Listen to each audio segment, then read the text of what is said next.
Hey, what's up everybody? We are back again, and today we are going to be scratching the surface on one of the biggest icebergs in the entire underground with the man himself, Stephen Moses.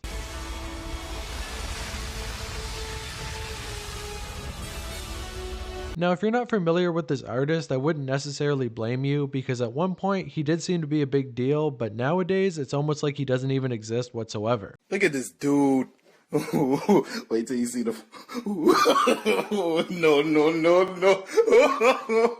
I remember seeing a couple Reddit threads from 2017 saying that both Stephen Moses and Lil Peep were the two biggest emo rappers at the time, and that Stephen Moses may even eventually pass Lil Peep. But now here we are 7 years later, and Lil Peep is of course a legend, and Stephen Moses is barely talked about. And honestly, the more and more I talk about the guy, the more I get confused, because I've talked to a lot of people who were around Lil Peep back in the day, and they say they never met him, they don't remember him, and he was never part of the scene in the first place. So that leads me to wonder, how is that even possible? I mean, we've seen rappers come and go, we've seen rappers fall off, but I've never seen a rapper who at one point was considered on the same level as Lil Peep only to be completely forgotten a couple years later. Not to mention, this guy has a music video on No Jumper, Elevator, Astari, pretty well all the big music platforms he's been posted on, which is pretty odd to consider because after all, the type of people who get posted on No Jumper seem to be more street type people with a couple SoundCloud rappers. People on Elevator seem to be more Miami focused people.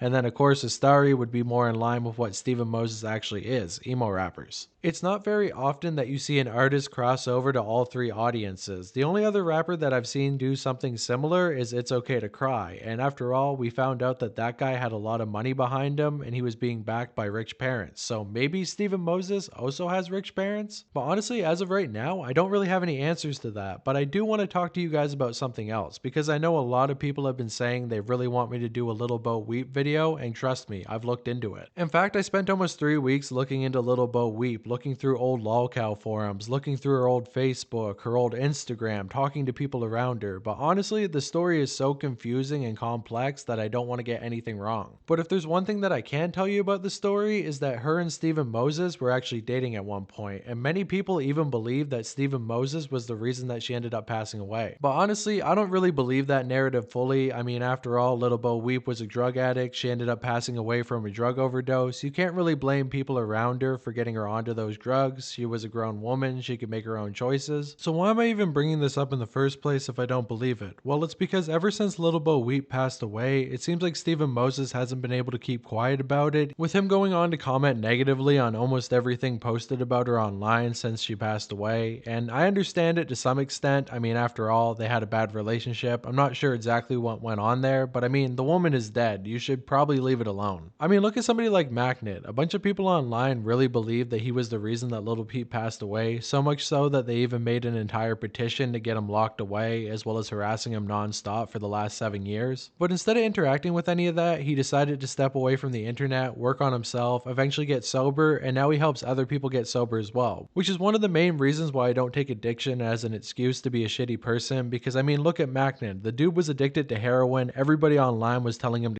himself non-stop, and he was still able to turn his life around. So if he can do it, literally anyone can. But anyways, I'm getting a bit off topic here. I want to move away from the Lil Bo Weep stuff for a while and talk about the fact that Stephen Moses actually ended up signing a deal with Def Jam, which if you didn't know, that's a pretty big record label. And it's supposedly because of this record deal and the advance that he got from them that he was able to fuel his addiction for so long, but it seems like that money might be running out now because of course, just like everybody else, Stephen Moses is actually scamming people. And the text we have today started off with the fan saying, "Do you have any opens for $200? He says, "I have one for $500. Could you do that?" That was on March 5th. So $500 for a Stephen Moses feature. Is that actually worth it? I mean, after all, he's got music videos on some pretty big channels, but his name itself doesn't really hold a whole lot of value. So let's think about it. The game charges $4,000. Lil Pump was asking $1,000, not even for a feature, only to dance to somebody's song and promote it. And then you have people saying that Wi-Fi Wi-Fi's funeral charges about $400 for a feature, I definitely feel like Wi-Fi is bigger than Steven. And at this point I gotta say, feature prices don't even make sense in the underground. All you gotta do is put down about 8 to 16 bars and you're charging $500. That's like what I make in an entire week working a 9 to 5, but I guess, whatever, let's continue. He ends up not responding to Steven for about a month before saying, do your features include a beat or do you need a beat? He says the one for $500 comes with a beat, so there you go, you're getting extra value for $500. I mean, maybe it's even a Young Cortex beat, that'd be insane. I mean, with a $2,000 budget, you can get a Young Cortex beat with a Steven Moses feature and get Lil Pump to dance to that. I mean, that would blow you up overnight. Now, honestly, there's a lot better ways to spend $2,000. He replies, depends how much you get paid this Friday. Any chance you can hold on to it until the 17th? He says, shit, probably not. It's first come, first serve, which I mean, I understand, but after all, you've already been sitting on it for a month and nobody's bought it. I don't think it's exactly a hot commodity. It's probably still going to be there in a couple days. Also, one thing I've never understood about underground artists is they'll post up, hey, I got 5 opens right now. As soon as they're gone forever. It's like, can't you go to the studio and record another one? I understand cleaning out old features that you don't want anymore, but is it that hard to record music? I will never understand people who want to be rappers. I want to do music full time. I want to be a rapper. I tattooed my face so I couldn't work a normal job and all I could do was focus on music. And then somebody's like, hey, can I give you $500 to make music? And you're like, nah. But every time I say something like that, I got people in the comments being like, you have no idea what it's like to make music. If you pay me $500 right now, I will get you a feature in under an hour. I promise you. Anybody who wants that Twisted World feature, I got you. We got a #1 victory royale. Yeah, Fortnite, we bout to get down. Get down. He goes on to respond saying, well, I'll have money then, so I'll hit you up. And then after that, he responds on the 19th saying, do you have that feature for sale? I have $500 PayPal ready. He says, yeah, I got you, but it's got to be a SoundCloud YouTube only. He says, damn, yeah, it's because of my label. Will there ever be a moment in time where it can be up on Spotify? He says, they make me charge hella to get it up on Apple Music and Spotify and shit. Probably somewhere down the road, but not for a little at least. Not until my album drops at the end of May. Sounds good. Dope. So you're going to be paying $500 for a feature that you can't even put up on any recognizable music platform. I mean, after all, we already know that SoundCloud's algorithm doesn't push anything whatsoever, and YouTube, for a 2-minute song, you're really not going to get any money. Also, I definitely do believe him with the whole label situation, but saying that they're going to make you charge hella money to get a feature up on Spotify probably isn't true. They probably don't want you dropping any features whatsoever, and they most likely have them shelved. It is a little bit more complex when it comes to artists who are signed to big time labels because they don't have full control over their music, but after all, if you already made that big cash advance, why are you selling a feature for $500? And honestly, if you can't put it up on Spotify, I wouldn't buy it. He responds to that by saying 1 sec with a bunch of smiley faces, saying this is one of my hardest verses. And I'm sure it's a super hard verse when you've been sitting on it for over a month and nobody wants to buy it. Why are you selling it for $500 if it's a really hard verse? Wouldn't you want to use that for your album? He says, I've been waiting for somebody to copy it because I want it to come out so bad. People are going to go crazy when they hear me rap like that. I mean, if you want it to come out that bad and the label won't let you drop it, you could leak it yourself or just put it out on SoundCloud. They probably don't have any control over your SoundCloud and only Spotify and Apple Music. I mean, I don't know. I could be being too hard on him, but he's kind of coming across like he's a used car salesman being like, oh, this verse is so hard. Somebody really has to buy it because I can't wait for it to come out. If you can't wait for it to come out, then